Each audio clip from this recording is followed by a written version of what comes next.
नमस्कार दोस्तों, exam Bihar YouTube channel में आप सभी का स्वागत है। डेली करंट अफेयर्स की सीरीज में चलिए हम लोग आज 5 जुलाई 2020 के जो भी राष्ट्रीय, अंतर्राष्ट्रीय एवं बिहार से जुड़े जो भी महत्वपूर्ण करंट अफेयर्स हैं उनको देखते हैं। चलिए दोस्तों, देखते हैं आज के पहले प्रश्न को। तो आज का पहला प्रश्न है, फ्रांस के नए प्रधानमंत्री कौन बनाए गए हैं। दोस्तों, आपको बता दें कि हाल ही में जो फ्रांस के प्रधानमंत्री थे एडुआर्ड फिलिप, उन्होंने इस्तीफ़ा दे दिया है और उनके इस्तीफे देने के बाद जो फ्रांस की जो राष्ट्रपति इमैनुअल मैक्रोन हैं, उन्होंने जीन कास्टेक्स को प्रधानमंत्री नियुक्त किया है। तो दोस्तों, इस प्रकार से फ्रांस के जो नए प्रधानमंत्री हैं वे जीन कास्टेक्स बन गए हैं। दोस्तों, फ्रांस में राष्ट्रपति ही प्रधानमंत्री की नियुक्ति करता है। तो इस प्रकार से जो राष्ट्रपति इमैनुअल मैक्रोन हैं, उन्होंने एडुआर्ड फिलिप के इस्तीफा दे देने के बाद से जीन कास्टेक्स को फ्रांस का प्रधानमंत्री नियुक्त किया है। तो दोस्तों, इस प्रकार से हमें जीन कास्टेक्स का नाम फ्रांस के पीएम पद के लिए ध्यान रखना है। अब दोस्तों देखते हैं अगले प्रश्न को। अगला प्रश्न है, किस मंत्रालय के द्वारा मेड इन इंडिया ऐप्स बनाने के लिए आत्मनिर्भर भारत ऐप इनोवेशन चैलेंज की शुरुआत की गई है।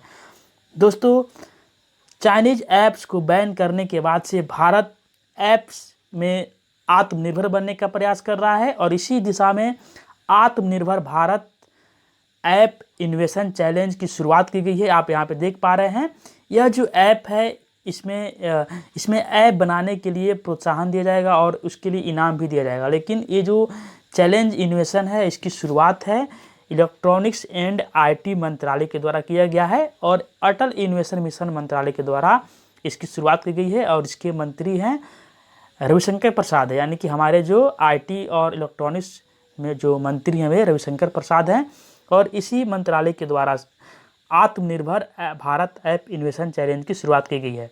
और इसका उद्देश्य है कि भारत अपना ऐप्स खुद बनाए और ऐप्स के मामले में वे आत्मनिर्भर रहें। अब दोस्तों देखते हैं अगले प्रश्न को। अगला प्रश्न है, देश का पहला सुपर सोशल मीडिया ऐप कौन सा होगा। दोस्तों, ठीक अभी मैंने कहा कि 59 चाइनीज ऐप्स को बंद कर देने के बाद से भारत भी हर तरह के अपने ऐप्स बनाने का प्रयास कर रहा है और इसी दिशा में जो सोशल मीडिया ऐप है भारत का, वह एक बनकर तैयार हो चुका है और उसका नाम है एलिमेंट्स। यानी कि जो एलिमेंट्स है यह भारत का पहला सुपर सोशल मीडिया ऐप होगा। ठीक उसी प्रकार जैसे फेसबुक या व्हाट्सएप हम लोग इस्तेमाल करते हैं, उसी प्रकार से एलिमेंट्स नामक एक ऐप बनकर तैयार हो चुका है और इस ऐप की लॉन्चिंग आज उपराष्ट्रपति वेंकैया नायडू के द्वारा की जाएगी।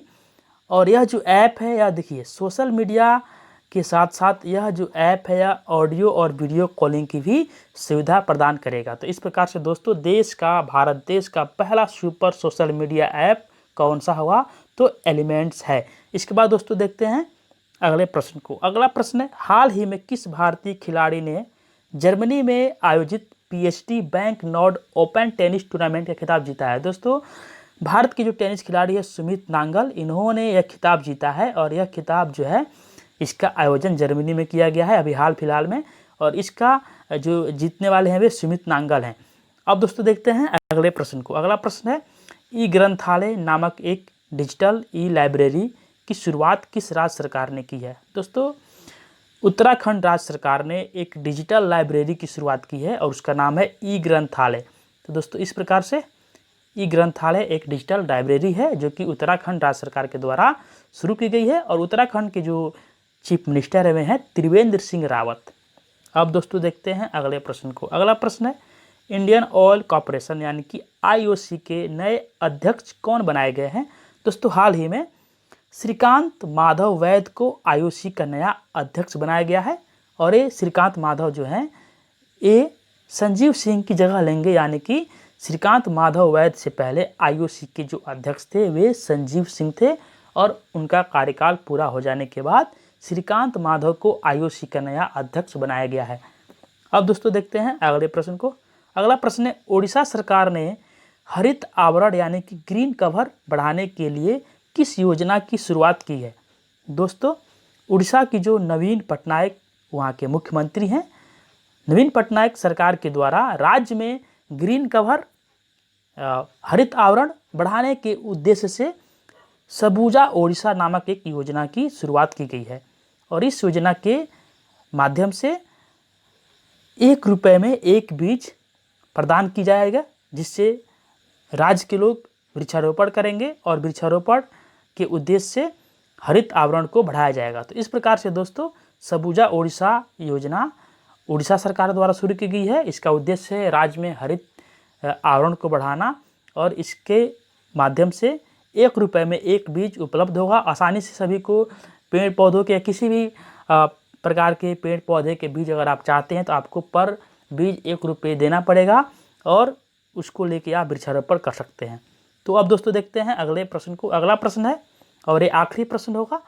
वैज्ञानिक अनुसंधान को प्रोत्साहित करने के लिए विज्ञान एवं इंजीनियरिंग अनुसंधान बोर्ड यानी कि SERB ने कौन सी नई योजना की शुरुआत की है? दोस्तों सबसे पहले SERB का जो पूर्ण रूप होगा वह क्या होगा? Science and engineering research board यानी कि विज्ञान एवं इंजीनियरिंग अनुसंधान बोर्ड। इसके द्वारा वैज्ञानिक अनुसंधानों को प्रोत्साहित करने के लिए एक योजना की शुरुआत की गई है, उसका नाम है एक्सीलरेट विज्ञान योजना। तो दोस्तों एक्सीलरेट विज्ञान योजना का उद्देश्य क्या है? तो इसका उद्देश्य है देश में वैज्ञानिक अनुसंधान को प्रोत्साहित करना।